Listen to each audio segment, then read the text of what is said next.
कि आज जहाँ तहाँ किताबें पड़ी हुई है, कोई उन्हें देखने वाला नहीं है। चाहे सोशल मीडिया का ज़माना का बढ़ता प्रभाव हो, चाहे हमारा उनसे लगाव हटा हो। पाने को दर्शन तेरा जिया बार बार अकुलाती, ये साहित्य की महिमा है।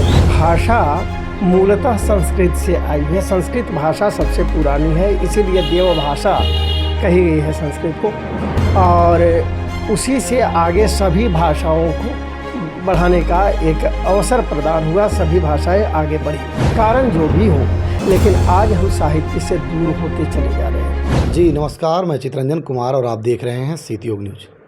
देखिए, हम जब बात करते हैं हिंदुस्तान की, तो हिंदुस्तान में ही साहित्य की उत्पत्ति हुई और हिंदुस्तान से ही साहित्य का जुड़ाव है, और हिंदुस्तान में ही साहित्य को जाना जाता है। और हिंदुस्तान में कई ऐसे साहित्यकार पैदा हुए जो जीवन की दशा और दिशा को अपने साहित्य के माध्यम से दिखाने और बताने का कार्य करते हैं। और आज हम उसी साहित्य के बारे में चर्चा करेंगे कि आखिरकार साहित्य है क्या, और उस साहित्य से लोगों को आम जीवन में क्या प्रभाव पड़ता है, और आज के इस युग में लोग साहित्य से दूर क्यों जा रहे हैं। हम इस विषय पर हमारे साथ चर्चा करने के लिए ख़ास मेहमान हैं हमारे साथ डॉक्टर हेरंब मिश्र जी। उनसे हम चर्चा करेंगे। सर, सबसे पहले हमारे चैनल में आपका स्वागत है। बहुत बहुत धन्यवाद आपका श्री चित्रंजन जी। सर, हम आज जानने का प्रयास करेंगे, सीधा सवाल आपसे है कि साहित्य है क्या। सर, हम अपने दर्शकों को बताने का प्रयास कर रहे हैं, दिखाने का प्रयास कर रहे हैं। दर्शक हमारे जानने का प्रयास कर रहे हैं कि साहित्य जो शब्द है, ये साहित्य है क्या, वो हम आपके माध्यम से सर जानने का प्रयास करते हैं। बहुत सुंदर अवसर है जो कि आपने इस तरह के विचार रखे हैं, और ख़ास करके अभी के ये जो माहौल है, अभी जो बदलता परिवेश है, संस्कारों का बहुत स्थानों पर पतन होता चला जा रहा है। ऐसे परिवेश में आपने जो सवाल किया बहुत अच्छा है। हम आपका भी स्वागत करते हैं, साथ ही साथ जो साथ में जुड़े हुए हमारे दर्शक लोग हैं, जो साहित्य प्रेमी लोग हैं, आप सभी का भी हार्दिक स्वागत है। और बातचीत के क्रम में अभी आपने कहा कि साहित्यिक धरातल भारत की, तो उसमें सबसे पहली बात तो यह आती है ना कि साहित्य को समझने के लिए ज़रा सी एक दृष्टि भाषा पर देनी होगी आपको। तो भाषा मूलतः संस्कृत से आई है। संस्कृत भाषा सबसे पुरानी है, इसीलिए देव भाषा कही गई है संस्कृत को, और उसी से आगे सभी भाषाओं को बढ़ाने का एक अवसर प्रदान हुआ। सभी भाषाएं आगे बढ़ी। भाषा का जो लिखित रूप होता है वह साहित्य के रूप में हमारे सामने है। भाषा जिससे हम अपने विचारों की अभिव्यक्ति कर पाएँ। हम आपसे बात कर रहे हैं, आप समझ जाएं, आपकी बातों को मैं समझ जाऊं। पहले भी हम लोग सुनते आए हैं कि 3 तरह से, या तो बोल करके, लिख करके, या संकेत से। तो जब इसका लिखित रूप हमारे सामने आता है तो वही साहित्य है। संस्कृत के आचार्य पंडित विश्वनाथ जी ने कहा, वाक्यम रसात्मकम काव्यम। काव्य साहित्य के भाव में अगर लें तो जो रसात्मक वाक्य होते हैं काव्य है, और सहितम जस्य स साहित्य, जिससे सबका कल्याण हो वह साहित्य है।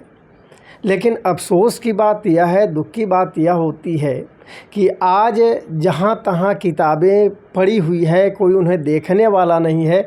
चाहे सोशल मीडिया का ज़माना का बढ़ता प्रभाव हो, चाहे हमारा उनसे लगाव हटा हो, या चाहे आप समझें कि जो वैज्ञानिक क्षेत्र की ओर बढ़ने की एक लालसा बढ़ती चली जा रही है। कारण जो भी हो, लेकिन आज हम साहित्य से दूर होते चले जा रहे हैं। इस साहित्य से दूर होने का सर क्या कुछ कारण है?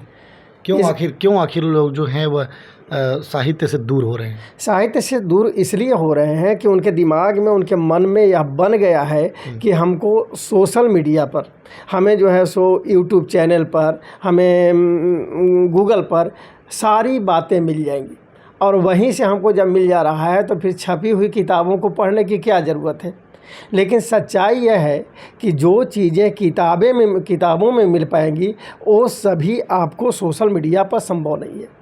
बचपन से हम लोग ये सब कुछ नहीं जानते थे, लेकिन हम लोग साहित्य से जुड़े क्योंकि उस समय हम लोग को किताब ही मिलती थी। और किताब पढ़ते देखते लगातार लगाव बढ़ता चला गया और हम साहित्य की ओर बढ़े। अगर हमारे सामने कोई है, किताब पढ़ करके सुना रहा है, तो उसका आनंद कुछ और ही मिलेगा।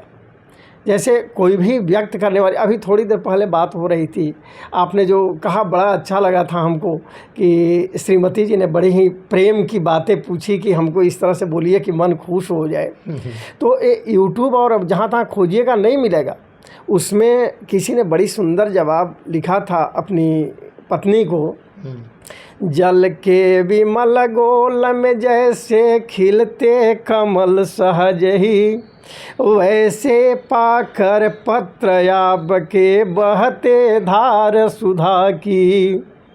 बांध प्रवाह पत्र आपके खींच छवि तेरी लाती, पाने को दर्शन तेरा जिया बार बार अकुलाती। ये साहित्य की महिमा है जो कि इस तरह से एक मन में उद्गार पैदा करने का बहुत बड़ा माध्यम होता है। तो साहित्य आप पहले से ही देखें, अब तो विशेषता हम हिंदी की ओर आपको ले चलेंगे। जब भारतीय धरातल की आपने बात कह दी है तो हिंदी की ओर ले चलेंगे तो आदिकाल, पूर्व मध्यकाल या भक्ति काल, रीति काल और उस क्रम में चलते हुए हम आधुनिक काल में अभी हैं।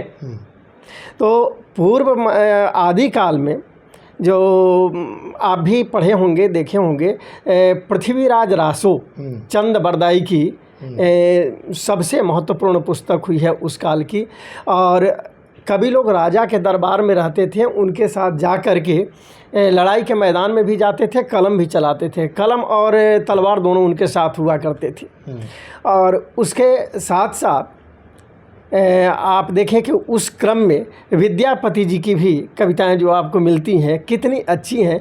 ये आपको सोशल मीडिया से थोड़ा हट करके आज के बच्चों को आना होगा, उन किताबों को खोजना होगा, उन किताबों में कहाँ है देखना होगा।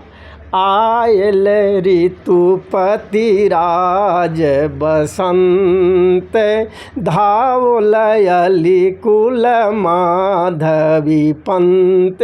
ये विद्यापति की बातों को लेना होगा तो साहित्य के क्षेत्र में आकर के पुस्तकों को देखना होगा।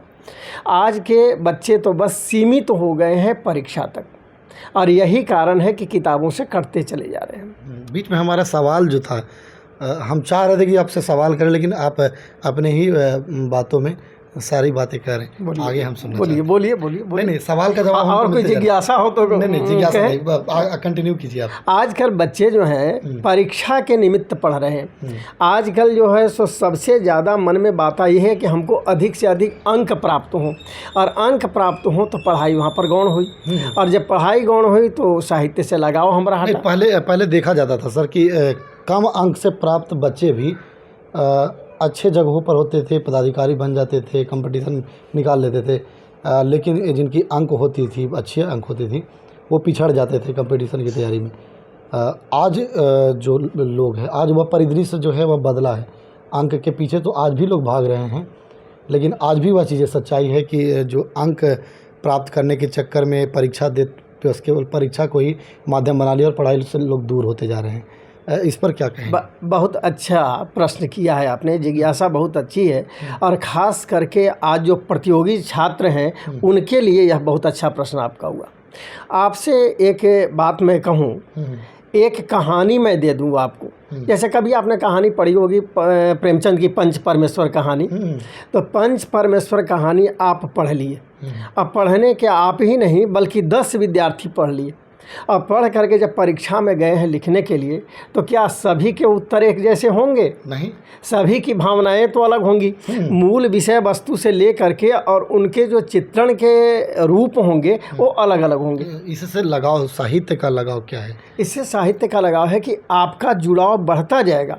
आप जैसे ही पंच परमेश्वर कहानी पढ़े, फिर लगेगा कि और हम क्या पढ़ें, और जब आप पढ़ने की ओर भागेंगे तो फिर आपका एक ध्यान बनेगा कि सभी पुस्तकों को हम अधिक से अधिक ले लें।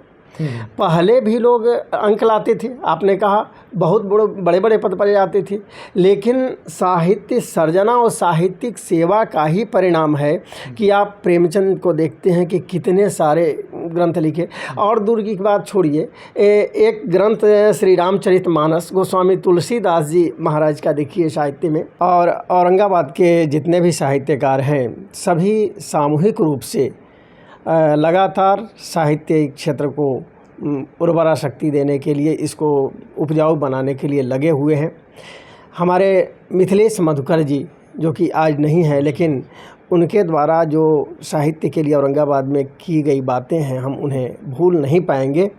उनके द्वारा शब्द के चितेरे जो जिला हिंदी साहित्य सम्मेलन के